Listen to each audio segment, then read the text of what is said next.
नमस्कार। खबर उत्तराखंड में आप सभी का स्वागत है। मैं हूं आपके साथ गरिमा वाजपेयी। खबरों की ओर आगे बढ़ेंगे उससे पहले एक नजर आज की बड़ी खबरों पर डालते हैं। कर्ज में दबे देहरादून के परिवार ने एक साथ की आत्महत्या। परिवार के 7 लोगों ने जहर खाकर आत्महत्या की। पंचकुला के सेक्टर 27 में कार में मिले 7 शव। टेहरी की दर्दनाक सड़क हादसे में 4 लोगों की मौत। कार अनियंत्रित होकर गहरी खाई में जा गिरी। गांव लौट रहे 4 बुजुर्गों की मौके पर ही मौत। उत्तराखंड के गैरसैंण में होगा योग दिवस का कार्यक्रम। आयुष विभाग तैयारी में जुटा। 10 देश के राजदूतों को भी निमंत्रण भेजा गया। प्रदेश के बलिदान सैनिक के आश्रितों को मिलेंगे 50 लाख। सीएम की घोषणा की तिथि से देय होगी राशि। उत्तराखंड में कोविड-19 को लेकर अलर्ट। लक्षण वाले मरीजों की रैपिड टेस्टिंग और आरटी-पीसीआर जांच जरूरी। राज्य में कोई एक्टिव केस नहीं। उत्तराखंड के पर्वतीय जिलों में बारिश का अलर्ट। तेज हवाओं के साथ ओलावृष्टि की चेतावनी। पिछले 30 दिनों में 60% अधिक हुई बारिश। आप देख रहे हैं के न्यूज, खबरों का सारथी। आगे बढ़ते हैं खबरों की ओर। कोटद्वार में पार्किंग संकट गहराया है। यातायात बाधित हुआ है। जाम से नागरिक परेशान है। वाहनों की बढ़ती संख्या मुसीबत बन गई है। मेयर ने पार्किंग की समस्या का समाधान करने का भरोसा दिया है। बड़ी जानकारी आपको बता रहे हैं। वाहनों की बढ़ती संख्या मुसीबत बनी।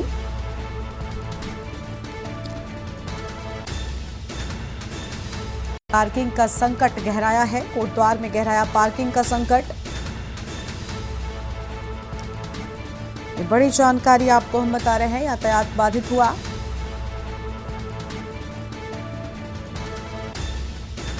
वाहनों की बढ़ती संख्या मुसीबत बनी है। आम खबर आपको बता, मेयर ने पार्किंग समस्या पर समाधान का भरोसा दिया है। कोटद्वार में गहराया पार्किंग संकट।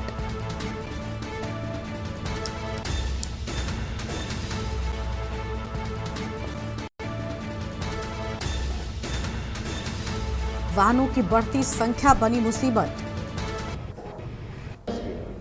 पार्किंग तो एक बहुत बड़ा विषय है और पार्किंग का समाधान जो है एकदम से करना तो संभव नहीं है, क्योंकि हमारा मोटर नगर अभी न्यायिक प्रक्रिया में फंसा हुआ है। बाकी जगह 62 बीघा न्यायिक प्रक्रिया में है, तो हम ज़्यादा कुछ नहीं कर सकते। लेकिन पार्किंग जहाँ जहाँ पे संभव होगा वहाँ पर प्रयास करेंगे कि फ़िलहाल पार्किंग को ठीक करा जाए।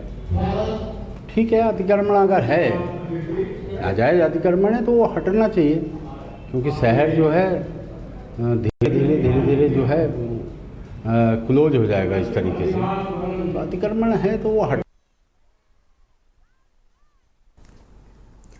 आगे बढ़ते हैं खबरों की ओर। देश में एक बार फिर से कोरोना वायरस संक्रमित मरीज आने शुरू हो गए हैं। कोरोना के बढ़ते मामलों को देखते हुए उत्तराखंड में भी स्वास्थ्य महकमा अलर्ट पर है। जनपद ऊधम सिंह नगर में स्वास्थ्य विभाग के द्वारा रुद्रपुर मेडिकल कॉलेज में 2 आईसीयू 59 वेंटिलेटर युक्त बेड को बनाकर तैयार किया गया है। रुद्रपुर पंडित राम सुमेर शुक्ल मेडिकल कॉलेज में कोरोना की दूसरी लहर में 11 बेड का अत्याधुनिक आईसीयू स्थापित किया गया, जिसमें मल्टीनेटर, एडवांस मॉनिटरिंग सिस्टम समेत कई सुविधाओं के अलावा डायलिसिस की भी सुविधा है। अब एक बार फिर मेडिकल कॉलेज प्रशासन अत्यधिक आईसीयू को दुरुस्त करने में जुट गया है। मेडिकल कॉलेज में 48 बेड का नॉर्मल आईसीयू भी मौजूद है। आईसीयू के सभी वार्ड वेंटिलेटर युक्त हैं। ऊधम सिंह नगर जिले के सीएमओ के अग्रवाल ने कहा, जरूरत पड़ने पर दोनों आईसीयू का उपयोग किया जा सकता है। कोरोना को लेकर जिले के सभी अस्पतालों को अलर्ट मोड पर रखा गया है।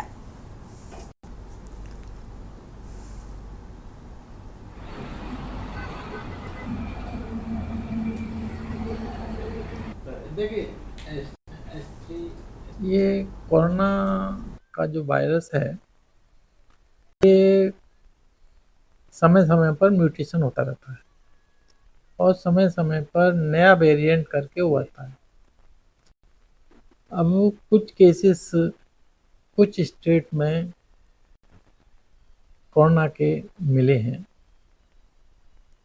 उत्तराखंड में गवर्नमेंट के द्वारा, स्वास्थ्य विभाग के द्वारा एसओपी लागू की गई है, जो कि एसओपी पूर्व में भी लागू की गई थी। उस एसओपी के अनुसार हमने सभी जिला चिकित्सालय, सभी एसडीएच, सीएससी और पीएससी लेवल तक सभी को लेटर के माध्यम से इंफॉर्मेशन दे दी। आगे बढ़ते हैं खबरों की ओर। रुद्रपुर से खबर है, प्रतिबंधित नशे के इंजेक्शन के साथ तस्कर गिरफ्तार। आपको बता दें कि उधम सिंह नगर में एसएसपी के निर्देश पर चलाए जा रहे नशा विरोधी अभियान के तहत रुद्रपुर पुलिस ने कल्याणी पुल के पास छापेमारी की और आपको बता दें पवन कोली उर्फ दागिया को गिरफ्तार किया है। पकड़े गए आरोपी से पुलिस ने 39 प्रतिबंधित नशीले इंजेक्शन बरामद किए और सीओ रुद्रपुर प्रशांत कुमार ने कहा कि आरोपी के खिलाफ मुकदमा दर्ज कर पुलिस ने जेल भेजने की कार्रवाई भी शुरू कर दी है।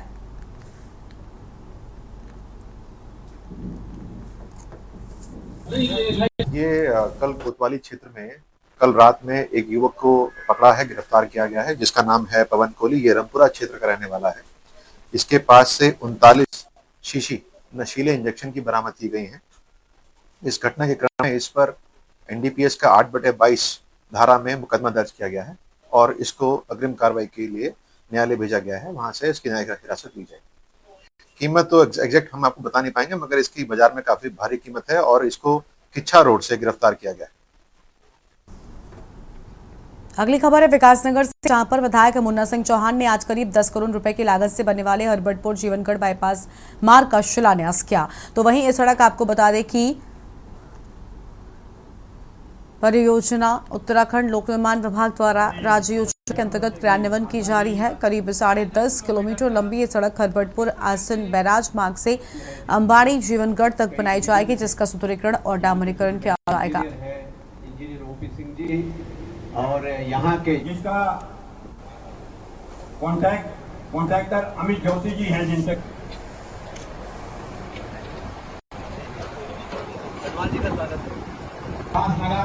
हरबटपुर और जीवनगढ़ की इसमें 9 करोड़ 97 लाख की स्वीकृति हुई है। 10.5 किलोमीटर है हमारा लक्ष्य है इसको जो है लगभग 1.5 साल में पूरा करने का। तो उससे पहले कोशिश करेंगे हम जितनी भी जल्दी हो सकता है जनता को, पब्लिक को जल्दी से जल्दी सुविधा देने का प्रयास रहेगा। इसमें 7 मीटर चौड़ाई में हम पेंटिंग करेंगे, पूरा डीबीएम बीसी होगी और जो आबादी क्षेत्र है उसमें ड्रेनेज व्यवस्था को दुरुस्त करेंगे। उसके बाद जो सौंदर्यकरण की बात है, ऊपर रोड साइनेज, फर्नीचर और जो कैटाइज और जो रोड मार्किंग है वो कार्य कराया जाएगा। 4 लेन की बात की जा रही है सर। विकास नगर के व्यापारियों को, विकास नगर की महान जनता को और यहाँ के सभी पॉलिटिकल वर्कर्स को, सभी सामाजिक कार्यकर्ताओं को बहुत बहुत बधाई। और एक शानदार रोड बन करके तैयार होगी।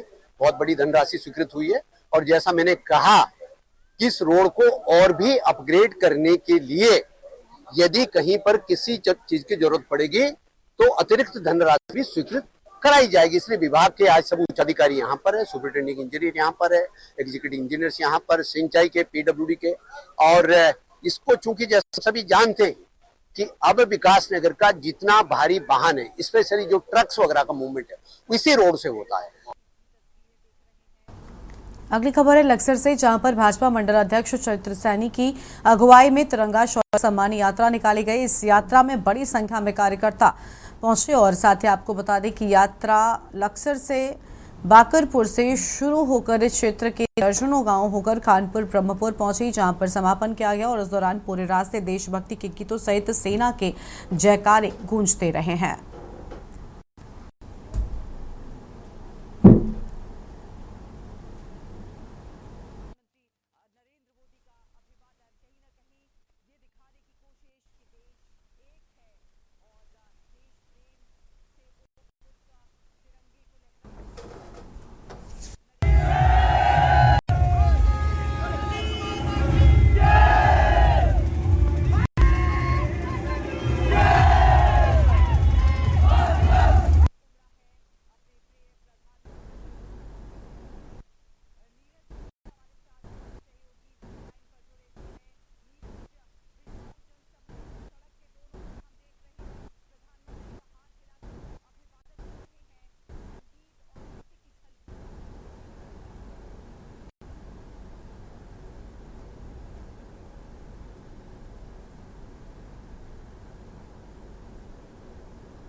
जगन्नाथ रथ यात्रा 27 जून यानी कि शुक्रवार को निकाली जाएगी। यात्रा हर साल उड़ीसा के पुरी शहर में आषाढ़ मास शुक्ल पक्ष की द्वितीय तिथि को आयोजित होती है। इस दिन भगवान जगन्नाथ, उनके भाई बलभद्र और बहन सुभद्रा विशेष रूप से सजाए जाते हैं। विशेष और विशाल रथों पर विराजमान होकर श्री मंदिर से गुंडीचा मंदिर तक की यात्रा करते हैं। यात्रा धार्मिक और सांस्कृतिक दृष्टि से अत्यंत महत्वपूर्ण मानी जाती है, जिसमें लाखों श्रद्धालु भाग लेते हैं।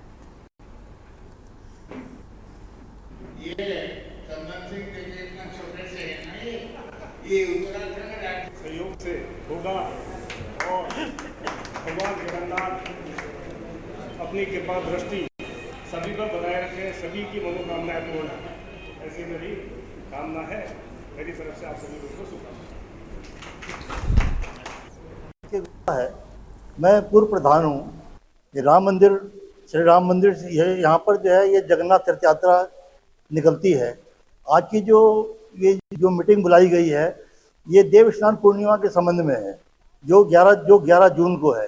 ये कृष्णनगर राधा कृष्ण मंदिर से 9 बजे चलेगी और फिर यहाँ पर जो है पहुँचते 10:30 बजे यहाँ पर उसका वो देव स्नान का प्रोग्राम होगा। भांति 28वां जगन्नाथ श्री जगन्नाथ रथ यात्रा है, जो जगन्नाथपुरी के विधि विधान से किया जाता है। ये यात्रा 27 जून आषाढ़ महीना शुक्ल पक्ष द्वितीय तिथि पर होगा। देवस्थान पूर्णिमा के बाद 14 ब्रह्मांड के नाथ तो 14 दिन बंद में रहेंगे। 15 दिन नवयौवन दर्शन होगा। उसके बाद भगवान नंदीघोष रथ में बैठ के यहाँ पर देश के जो राजा होते हैं, मुख्यमंत्री या राज्यपाल महोदय, वो आके भगवान की चेहरा पहरा कार्य करने के बाद रथ श्री राम मंदिर से दीपलोक कॉलोनी होके किसान नगर चौक, बिंदाल पुल, घंटाघर, पलटन बाजार, हनुमान चौक, नेताजी चौक होके तिलक रोड मार्ग होके पुनः यहाँ पर आके श्री राम मंदिर दीपलोक कॉलोनी में विश्राम होगा। बैठक जगन्नाथ रथ यात्रा और स्नान पूर्णिमा की तैयारी को लेकर के हुई। इसमें देहरादून के सभी संस्थाओं के लोग यहाँ पर, पदाधिकारी के लोग यहाँ पर पहुँचे, गणमान्य जन यहाँ पर पहुँचे। उनके बहुमूल्य सुझाव हमने लिए। रथ यात्रा और स्नान पूर्णिमा कैसे भव्य बनाई जा सके, इसी को लेकर के तैयारी बैठक हुई। और यहाँ पर जो है सभी जगन्नाथ प्रेमी अपने अपने विचार रखे हैं उन्होंने। 11 जून बुधवार को कृष्णनगर चौक से राधा कृष्ण मंदिर कलश यात्रा चल करके श्री राम मंदिर पर पहुंचेगी और वो यहाँ पर भगवान का स्नान होगा। स्नान होने के बाद भगवान गणपति रूप में सबको दर्शन देंगे। और अगली खबर नैनीताल से है, जहां पर डीएम वंदना सिंह ने पंत पार्क से नैना देवी मंदिर तक चल रहे सौंदर्यीकरण कार्यों का निरीक्षण किया। इस दौरान उन्होंने निर्माण व विकास कार्यों में समयबद्धता के साथ गुणवत्ता स्थापित करने पर जोर दिया। कराए गए कार्यों से हुई टूट-फूट देख नाराजगी जताते हुए दोषियों से नुकसान की भरपाई कराने के निर्देश दिए और साथ ही पंत पार्क को लेकर कई बातें भी सामने आई हैं। फुटपाथी दुकानदारों पर कार्रवाई करने को भी कहा गया है।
डीएसए के एंट्री के जगह पर, जहां पर मस्जिद तिराहे के पास जहां पर पानी भरने की शिकायतें आ रही थी बरसात में, तो उसको भी देखा है मैंने। उसमें क्योंकि नाली वो बहुत छोटी है और वहां पर नाली का जो सामने हिस्सा है वो बहुत संकरा है, पानी ज़्यादा होता है। उसके लिए पीडब्ल्यूडी को कहा है, उन्होंने काम करना अपना आरंभ कर दिया है। उसकी जो जाली है उसके उन्होंने ऑर्डर्स वगैरह दे दिए हैं, उसको हम खुदवा के जल्दी ही ठीक करा देंगे, उसको चौड़ा करना पड़ेगा। साथ में मानस खंड परियोजना के अंतर्गत यहाँ पर जो काम पीडब्ल्यूडी करवा रहा है, चाहे वो कॉरिडोर का निर्माण का काम हो या प्रभावितों के लिए दुकानें बनाने का काम है, उसको भी देखा है, उसकी प्रगति को भी देखा है, उसको जल्दी ही पूरा करने के निर्देश दिए हैं, क्योंकि भविष्य में यहाँ नंदा देवी महोत्सव भी होना है, दशहरा भी होना है और गुरुद्वारे का भी अपना एक कार्यक्रम होता है, वो भी होना है। तो उस दौरान जो ये हमारे धार्मिक आयोजन है, सांस्कृतिक आयोजन है, उससे पहले हमारे जो निर्माण कार्य चल रहे हैं वो सब पूरे हों मानस खंड के अंतर्गत। कोटद्वार के विकास को लेकर मुख्यमंत्री पुष्कर सिंह धामी के द्वारा की गई घोषणाओं पर विधानसभा अध्यक्ष ऋतुभूषण खंडूरी ने उनका आभार व्यक्त किया है। उन्होंने कहा कि मुख्यमंत्री की घोषणाएं कोटद्वार के लिए महत्वपूर्ण हैं और जल्द ही जमीन पर दिखाई देंगी। साथ ही उन्होंने भरोसा दिलाया कि कोटद्वार की मूलभूत समस्याओं को चरणबद्ध तरीके से दूर किया जा रहा है।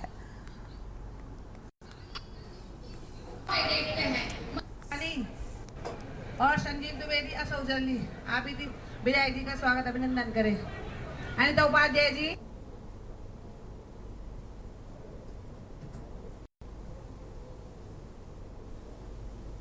उस नुकसान को किस तरह से सरकार ने हमारे साथ खड़े होकर किस तरह से कोटद्वार के लिए काम किया, वो आप सारी नदियों की दीवारों में देखते हैं। और संजीव द्विवेदी असौजल्य आप विधायक जी का स्वागत अभिनंदन करें। अनिता उपाध्याय जी,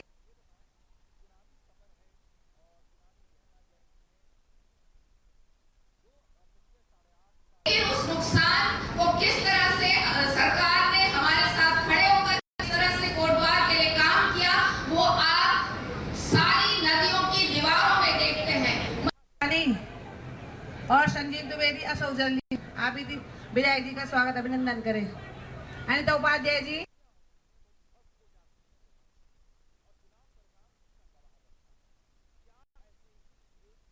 उस नुकसान को किस तरह से सरकार ने हमारे साथ खड़े होकर किस तरह से कोटद्वार के लिए काम किया, वो आप सारी नदियों की दीवारों में देखते हैं।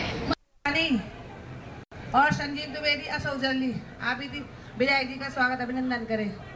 अनिता उपाध्याय जी,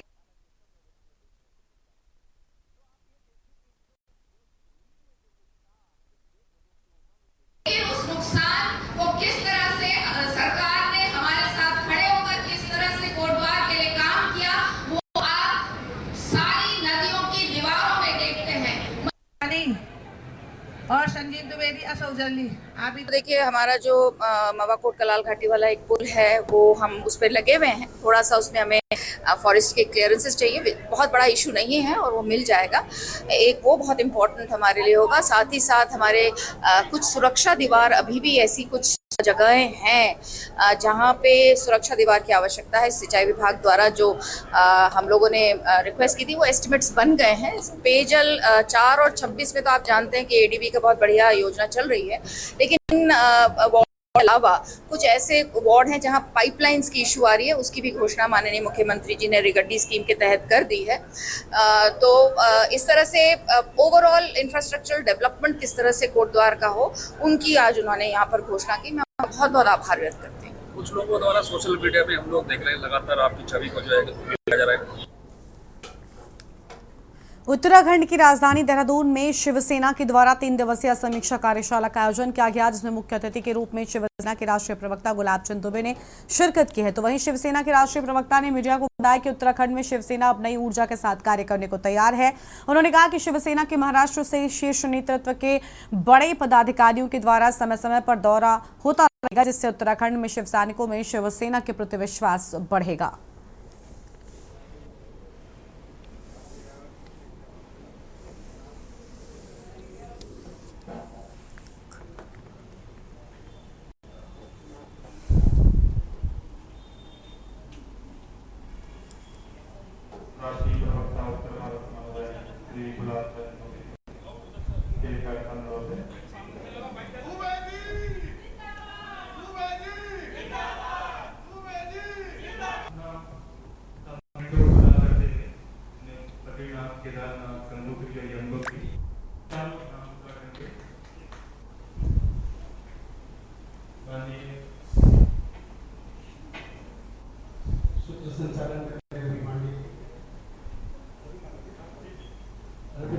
ये नेतृत्व धर्म नहीं होता कि आते ही यहाँ पे एक अपवाद विषमताओं में विश्वास हम नहीं करते हैं। इसके पूर्व जो हमारे द्वारा पद दिया गया था पर और फिर हमारे शीर्ष नेतृत्व के लोगों द्वारा दिया गया था पद, अगर हम किसी को पदमुक्त करते हैं, पदमुक्त करके हम क्या आपके माध्यम से संदेश देना चाहेंगे या और दलों के लिए हम क्या संदेश देना चाहेंगे? बेहतर इसमें यही है चीज़ के लिए कि जो जिन पदों पे बने हैं उस पद पे बने रहेंगे। खाली एक हमने परंपरा एक पृथक तोड़ा, एक पृथक मैंने ख़त्म किया कि कतई ऐसा नहीं होगा कि वहाँ पर किसी को निकाल दिया जाए आपसी बेईमानी के कारण या किसी ईगो को लेकर के। वो चीज़ मेरे जहन में बात उतर नहीं रही थी। आज इतने सालों से ये लोग जर मर रहे हैं अपना पैसा खर्चा करके, अपनी जिम्मेदारी खर्चा करके। कल अगर हमारे शिशुओं को अपमान होता है तो मैं समझता हूँ मेरा अपमान है। उत्तराखंड के लक्सर कोतवाली क्षेत्र स्थित कोतवाली तिराहे के पास देर रात आर्यन हॉस्पिटल में हथियारबंद बदमाश घुस आए, जहां बदमाशों ने हॉस्पिटल संचालक डॉक्टर बाबूराम आर्य और उनकी पत्नी पर जानलेवा हमला किया। हमले में डॉक्टर बाबूराम गंभीर रूप से घायल हो गए और उनकी पत्नी को भी चोट आई है। नकाबपोश बदमाश हॉस्पिटल में लगे सीसीटीवी कैमरे में भी कैद हो गए हैं।